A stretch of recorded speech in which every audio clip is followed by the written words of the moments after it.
Sveiciens Latvijas čigāniem Latjaunārsmēs. Pirmkārt jāapsveic Puntuļa kungs kultūras ministra amatā. Es esmu dzirdējis par Puntuļa kunga kultūras ministra iepriekšējo periodu. Diezgan labvēlīgs, pozitīvs atsauksmes no romiem, no čigāniem. Otrkārt, tātad Romi iesniedz daudz dažādas projekts, iespēja robežās, atkarībā cik aktīvi ir paši Romu līderi vai aktīvisti, iniciatori, un tad tiek piešķirt kaut kādi finanses līdzekļi. Un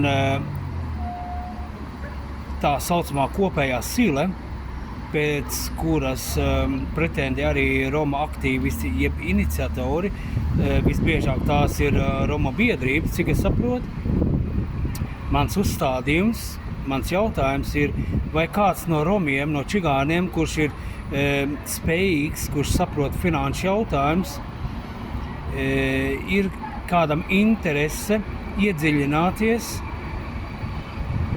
izpētīt, kā tiek menedžēti, vadīti finanses resursi un kuri izlēmi, kuri piešķir un kāpēc tieši šiem projektiem un biedrībām finansiālo atbalstu Romu biedrībām un kādos jautājumos visbiežāk veidot tādu statistiku, lai saprastu finanšu to aparātu, kā tas darbojās, izsekot no pašas izsludināšanas, publiskās izsludināšanas perioda līdz brīdim, kad tiek izlemts, kurām biedrībām vai iniciatoriem tiek piešķirt šie finanses līdzekļi. Nav svarīgi arī pat cik liela summa. Ja to var iegūt, tas arī būtu ļoti labi, jā. Jo mani novērojumi, manas sajūtas, es varu kļūdīties, protams, ka biežāk atbalsta čigānu kultūras pasākumus, dažādas muzikālos pasākumus, izklaides pasākumus, tomēr aizmirst, ka čigānu cilvēki ir dzīvi cilvēki ar reālām ģimenēm, ar daudzām sociālām un emocionālām grūtībām, un šiem cilvēkiem ir nepieciešams izglītot un iemācīt aprūpes iemaņas, nevis turpināt aktualizēt kultūras pasākums, kas tika jau iesākts no 90. gadiem līdz šodienai.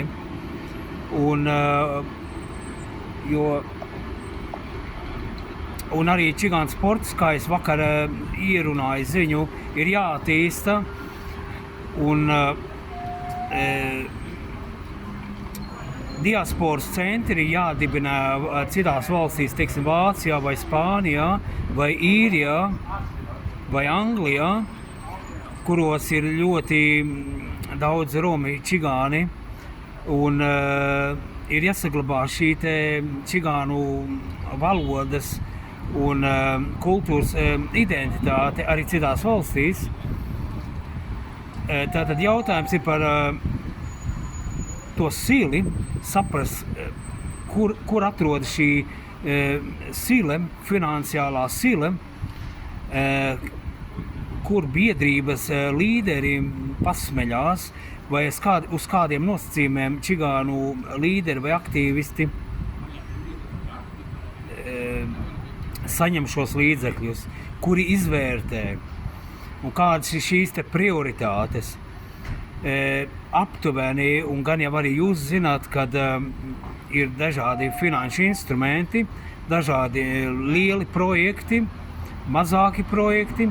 Tās var būt, teiksim, vienas ministrijas ietverā, tas var arī būt pašvaldības ietverā, tas var būt arī Eiropas līmenī vai ārpus Eiropas līmeņa granti kaut kādi vai finanšu centri, neatkarīgi centri, kuros var pieteikties un saņemt šo te atbalstu.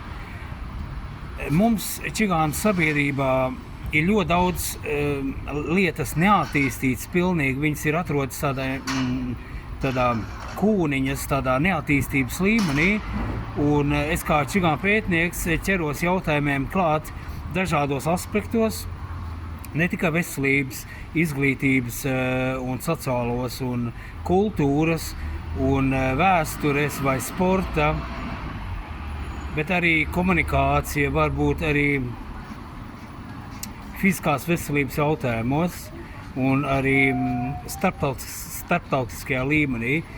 Un mums pašiem romiem, izglītotiem cilvēkiem ar augstāku izglītību īpaši ir jākoncentrējās un jāķerās, tā sakot, vērsim pie ragiem un jāskatās savas kultūras rāmjos un saistībā ar pašvaldību, ar citām organizācijām vai valsts līmenī, kā šī komunikācija, šī starp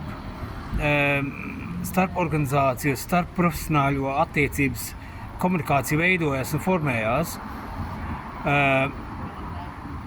Mums ir jāmēģina saprast tos pašus pamatus, kur vispār atrodas šis avots, kā tas veidojās.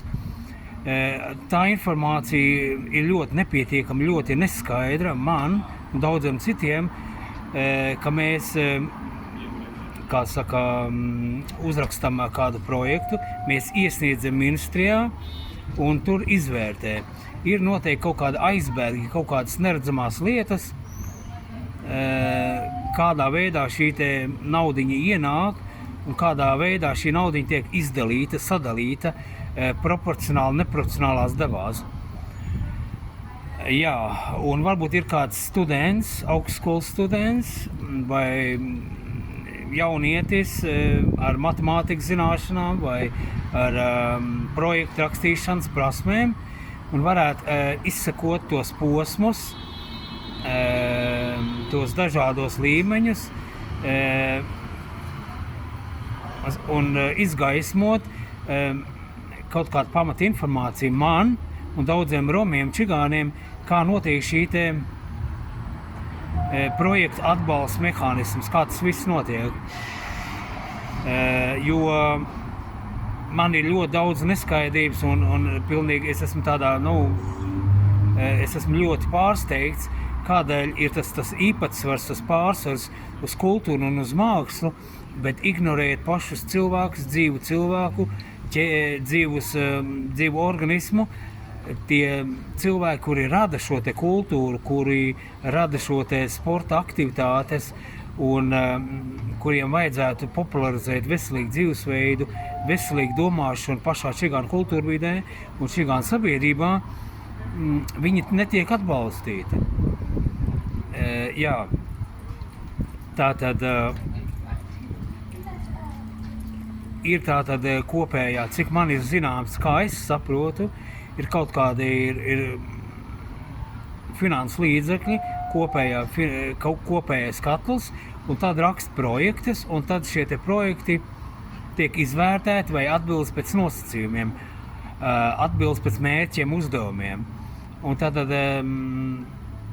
tā sakot, arī konkursu ietvarā iespējams tiek piešķirti vai nepiešķirti vai izslēgti vai noraidīti tie projekti vai tās iniciatīvas.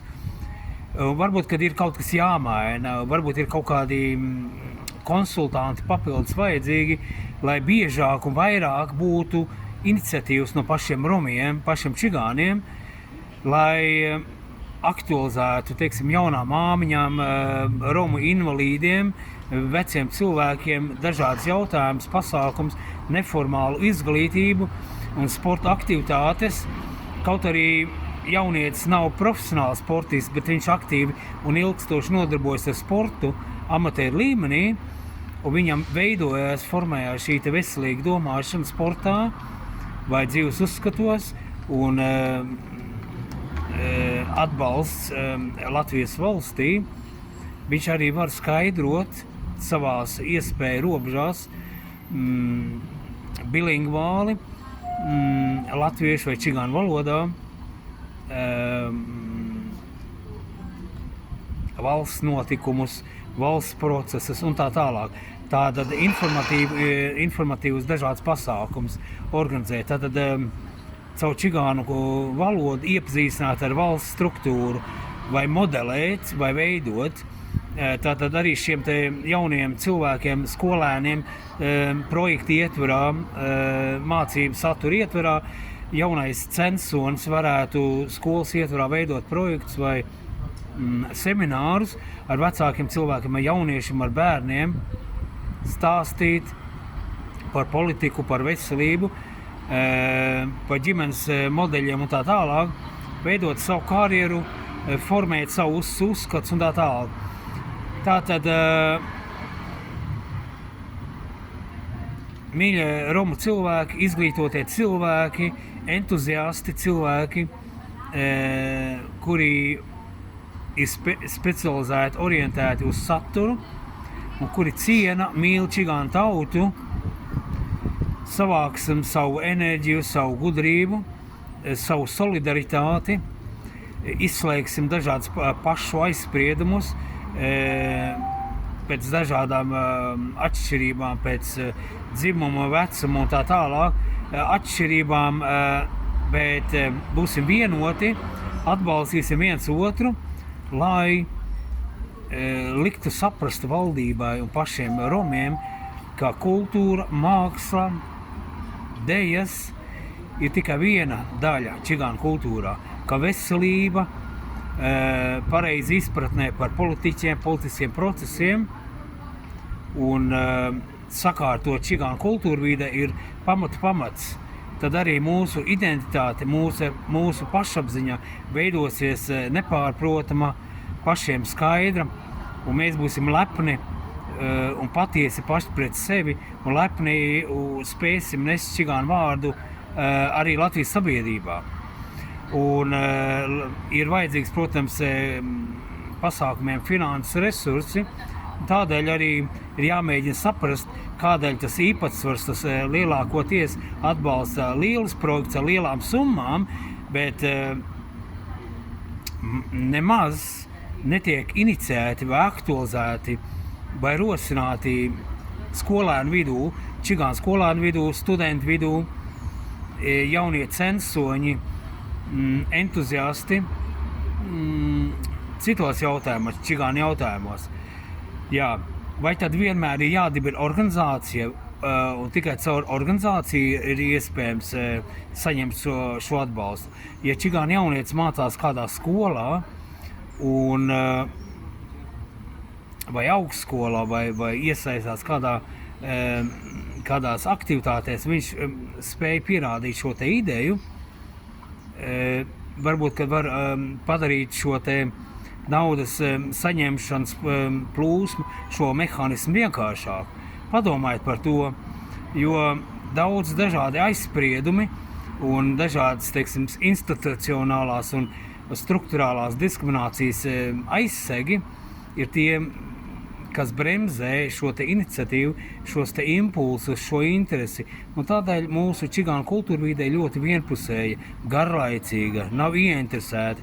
Tādēļ arī pašiem romiem diasporā, tie, kuri dzīvo, teiksim, Mančesterā vai Īrijā, Dublinā vai Coventrijā vai Londonā vai Vācijā, Berlīnē, piemēram, un tā tālāk, nav interese dibināt, rosināt savus aktivitātes. Un tātad tie čigāniņi, tādā valstī ir oficiāli kaut kur pieminēts 6000, bet visticamāk viņi vairāk, kā 10 vai 15 tūkstoši, tad tas ir milzīgs skaits. Tad šie te cilvēki, tad pat 5 cilvēki no tiem 15 tūkstošiem neveido savus iniciatīvas. Un līdz šim, cik es zinu, paši saliek kopā savu naudiņu un veido savus iniciatīvas. Bet ja valsts saņem kaut kādu zaļo gaismu, pieejamību pie Eiropas resursiem, tad arī romiem, čigānam, kurš pieder Latvijas valstī, ir tiesības lūgt šo te finansiālo atbalstu arī valstī. Un varbūt padarīt šo te sistēmu vienkāršotu. Varbūt ir vajadzīgi papildus semināri kaut kādi, vai pārunāt, vai uzrunāt, vai čigānu valodā izstāstīt, vai biežāk izsludināt kaut kādus konkursus un pārunāt saprotamākā veidā. Jā, tātad, vai ir kāds jaunietis, students, kurš gribētu izsekot šīs tos līmeņus, tos posmus, kuriem piešķir šos finanses līdzekļus, cik daudz, ja tas ir iespējams, un kāpēc? Un kādēļ vienmēr uzvar tās organizācijas, kuras izpatīk politikai, vai Latvijas politikai, vai Eiropas politikai, vai globālai politikai. Kāpēc? Kur ir tās problēmas? Paldies! Es esmu Andris Tērtats, psihologs, čigānu pētnieks.